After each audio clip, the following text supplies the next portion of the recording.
রব্বুল আলামিন বলেন, গোলাম ও আমার ইমানদার বান্দারা, শোনো শোনো, লা তাসুবুল্লাযীনা ইয়াদউনা মিন দুনিল্লাহ ফায়াসুবুল্লাহা আদওয়ান বিগাইরি ইলম। ও আমার বিশ্বাসী বান্দারা, যারা আল্লাহকে ব্যতি রেখে দেব দেবীর পূজা করে, তোমরা খবরদার তাদের গালি দিও না।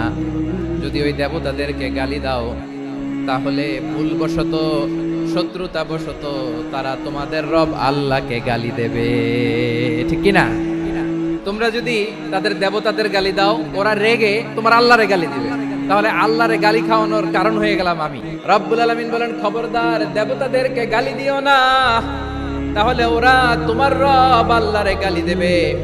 প্রতিটি জাতির জন্য তাদের কাজকে আমি আল্লাহ সুশোভিত করে রেখেছি, তারা সবাই একদিন আমার কাছেই ফিরে আসবে।